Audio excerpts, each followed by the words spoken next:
Going on YouTube, Doom bringing you Full Fives episode number 69, and as a bonus, Full Fives episode number 70 against Retro Spammer Tryhards, Part 6. And we're going to jump right into the 69th episode here, which will be Gridlock solo against Full Five, which skill-wise, maybe they're not a Full Five, but definitely as a party, what they're indicating to be is that they are a 5-man team. And look at this. This is a bit outrageous. Jumping all over the floor there. And Bernie is hard enough to kill when standing up, but you let her do the witchcraft on the floor there, and, well, you can hardly kill her. So, just saying. But now we're going to start to take control of the map as well as the hill. And you see what I'm trying to do is just punish any breaker that goes through. And that's a tip for everyone, is if you want some easy kills, you got to punish the breakers. Because what that's going to do is they can't secure the cap as well when their breakers, the moment they break, are dead. I mean, that's typical. You can utilize this against public players, competitive players, like any player. It always is going to be the breaker that you want to first go for. Other than who's right in your face. I mean, that's priority number one, obviously. Or anyone going for a power weapon, I think, is also a highly probable target there. But as you can see, we're going to transition into Full Fives number 70. Pretty quick there. About a minute and a half of editing where it's just bots. And then these people join in. So, of course, you have to kill the bot first before they can play. And it's a commanding lead, but what I don't like about the quick match system was that this should have already been another map. It basically gives people a chance to join into a game that they were not a part of and to get credit for something that they were not a part of to start out with. So it should have been, say, a 20-second counter, and then it would go to enemies forfeiting, kind of like how it does in Black Ops and some other games. Enemies forfeit because they quit. And playing against bots perpetually is just boring. So then you keep things rolling by saying that, okay, well, they get the win, but now you could play this team on this next map. So say it would be Raven Down, Checkout, Clock Tower, anything else other than Gridlock. Or you could maybe rematch on Gridlock or something with a different time limit or something. I don't know, just to change it up, right? But what they do in this game, of course, is they keep things going, where anyone could just join, and just so happens to be a full team, and it kind of wrecks the experience a little bit, in my opinion, because then they start bringing out the retros, the inks, and all the cheap stuff, and they start going to town on the randoms. Now, is it just me, or is that guy eating a lot of bullets? And this is kind of the theme of when you play a Full Five, there's a lot of times things go your way, but there's unfortunately times when, like right here, things don't go your way. They spawn behind you and just let you bleed. Very weird play style there, but you know, when you go up against full teams and you make it a series, there's gonna be some trolling that occurs.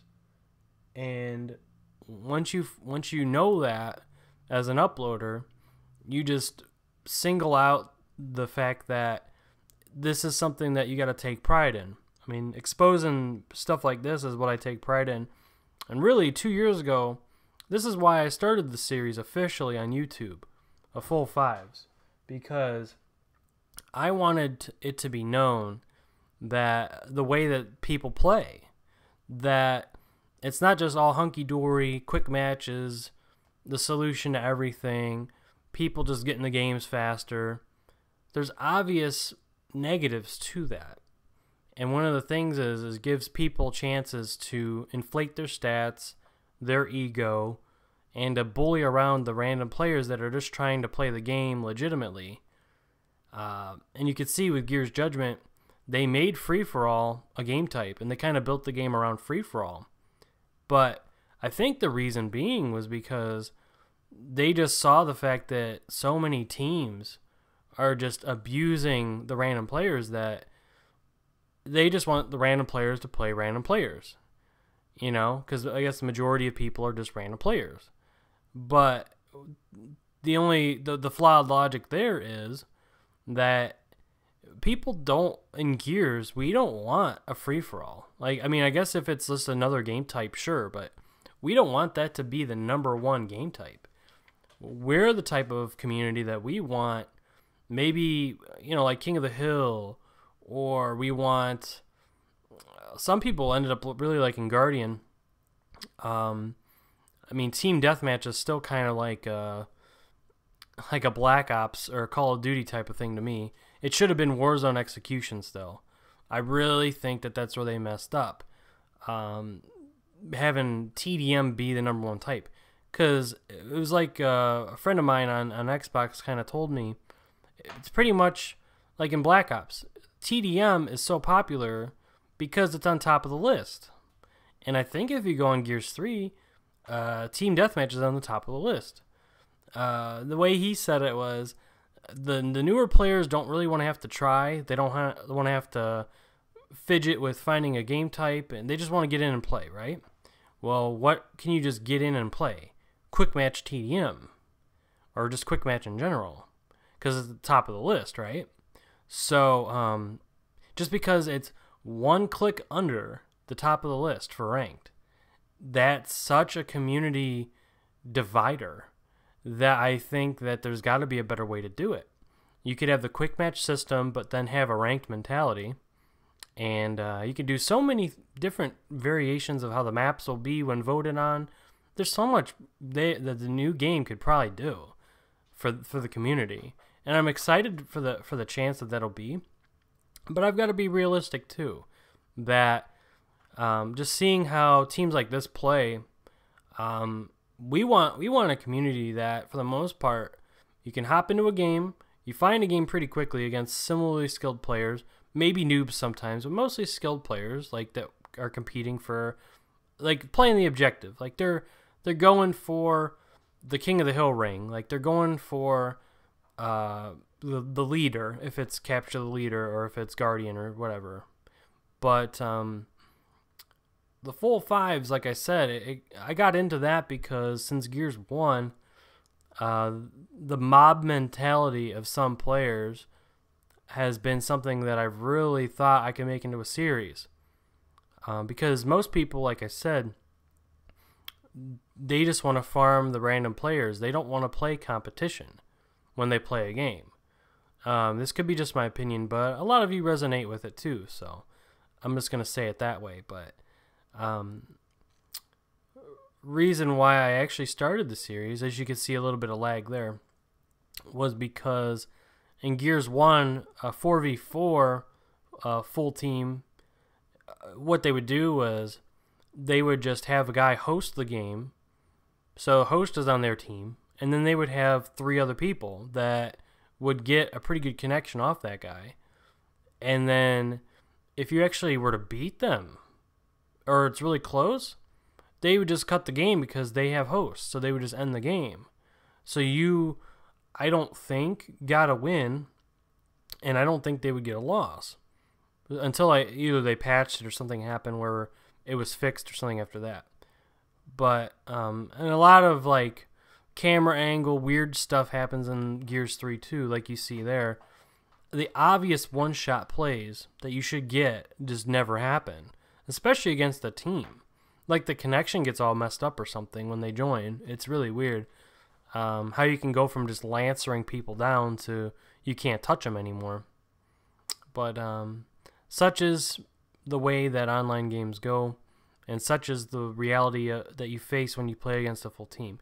I like the challenge of it, knowing that, yeah, it's 1v5, but if you get the win, well, it's really embarrassing for them, and it's not like they can deny that they lost because it's on cap. So there's really no penalty for the solo player other than to, if you lose, you have 5 people that are talking to you that think that they're good or whatever. But if you win, then you're the one that gets all the glory, and they're the ones that are all embarrassed. But like I said, they're on film, they're on cap using retro, which, I mean, it's so easy to use that. Anyone could use a retro in their sleep. Now here I should have rotated out sooner, and I'm chasing a guy. I should not have been doing that. But because you could see I rolled and everything like that, I acknowledge that I couldn't push that or shouldn't have pushed that. So, but they're working as a team, like I said. No matter how much I deke and move and have good evasion, spin, 360, evade, there's just too many people for me to take on to get to that ring. So it's unfortunate. But what motivated me, again, like I said, to make this into a series was I just wanted to make a difference in the community. I just saw an opportunity with this as my form of like media, like my form of style and sense of contribution, that I was doing something unique and something that I think will help many people.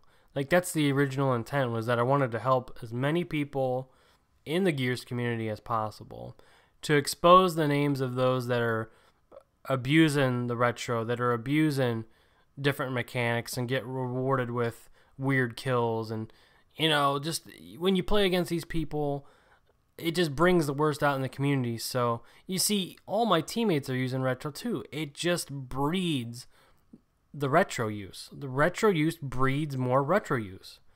And that's what was unfortunately the downfall of this game towards the end of its stage of being popular, was that the retro killed it. I fully believe that. There's no way that one gun should be that powerful for all types of engagement. The Gnasher isn't very powerful at range. You see, it's taken me 4 shots to hit this guy, and I have a very accurate shot. So there's just, like I said, there's just a lot of motivation for me to put up these types of games, because these people don't deserve a win against solo people that when they use a retro. If they are using other weapons and they get a win, okay, it's a win, but I mean, not the way these people play. It just rewards bad players with a win. And so that's why I did the series. And there's other series like it now, but 2 years ago, there really wasn't many people doing this. And I kind of take pride in that, because I know that I have probably helped thousands of people that have played in games that either they're closer to winning or they have beaten full teams as a result of some of the content I've provided.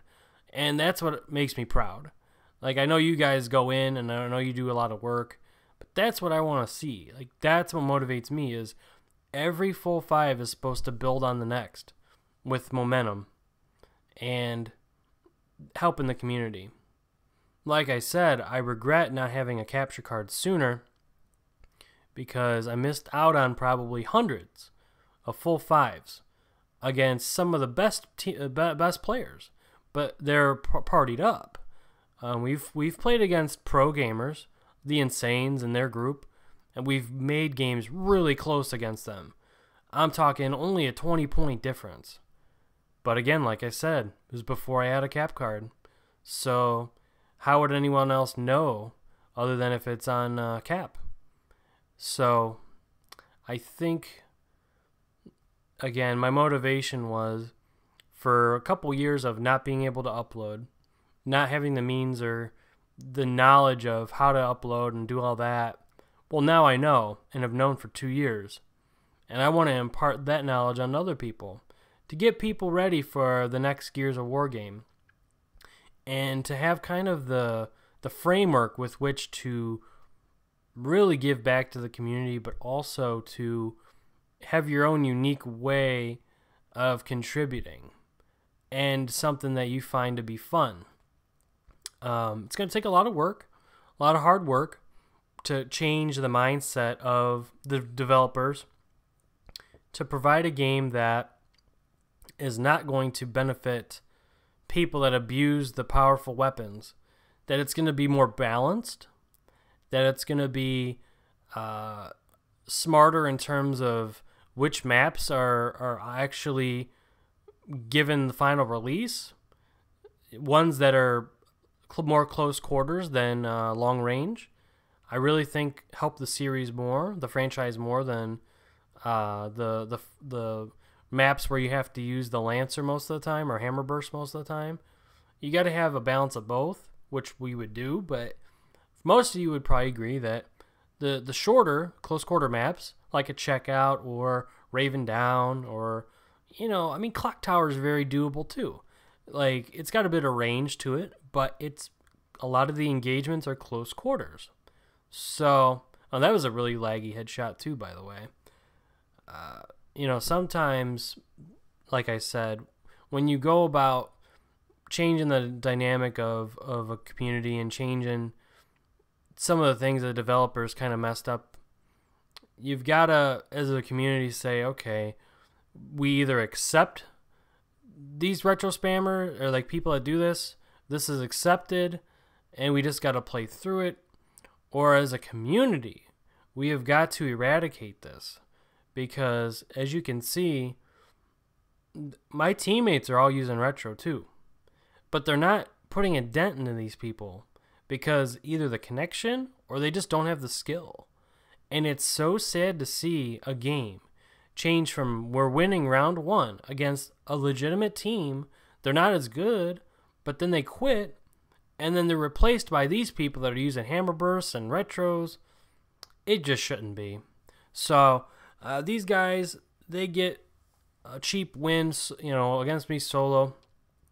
And this is what the one guy was referring to when he said that I don't upload losses, or that, I just in general just don't upload a game where I would do bad or whatever. I don't really consider this me doing bad. I'm not doing my best, but I'm constantly getting hit by retro. So if they want to sit here and say, this guy isn't doing good against us, blah, blah, blah, you got to remember, in a one-on-one Nasher fight, I really haven't lost in this game. I was already hit by retro fire, or inked, or incendiaried, or I died by power weapons most of the time. I don't really die by the Nasher in the kill feed. So really, once you challenge me that way, as a group, if you could challenge me that way and beat me like legitimately every single shotgun fight, then you have something. But until then, I'm evading, I'm popping well, I'm feeling good. I'm just outnumbered. So I really hope that brings to light a couple things. And like I said, there hasn't been enough time to upload lately, so I wanted the uploads to be there. And I know some people got a little bit upset, I guess, that I put up a Black Ops 2 video. But keep in mind that a lot of the other Gears uploaders, like Gold Glove and what's his name, Chaos Like Butter, these people, in my opinion, kind of sold out to you guys. They stopped uploading Gears a long time ago. So for me to get a little bit of flack for once in a while uploading something different, well, I think that's a little bit crazy to do. I understand where they're coming from, that it's, known for only being Gears channel, but I've uploaded Black Ops 2 stuff before. You can look in the archives, maybe a year ago, but those used to get at least 10 likes. I mean, people at least appreciated something different, but I think the dynamics change a little bit now. So if I have to keep it all Gears, I will, I guess.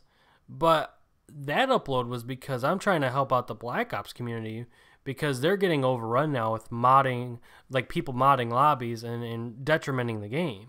And I felt like I can expose and help. But if people don't want that, I'm kind of surprised.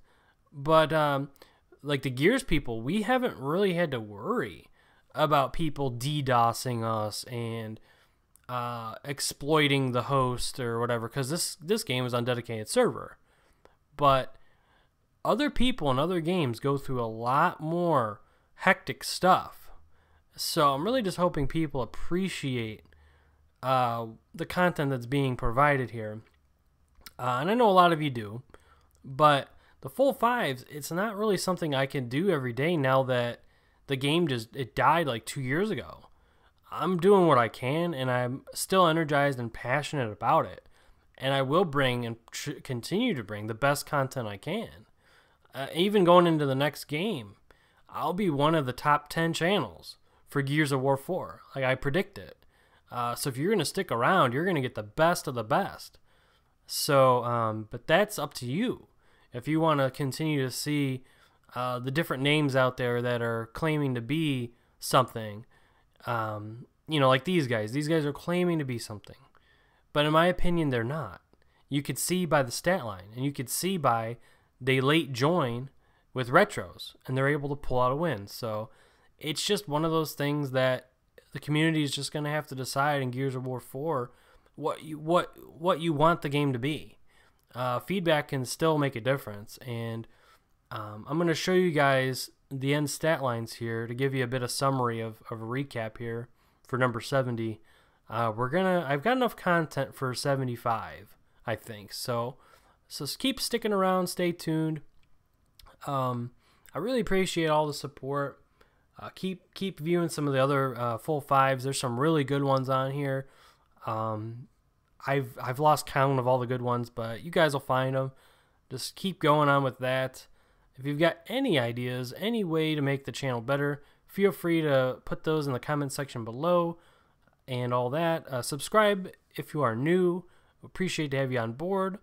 Always bring the doom, and hopefully you can make some of these guys rage quit. But until then, Doombringer out. Thanks again.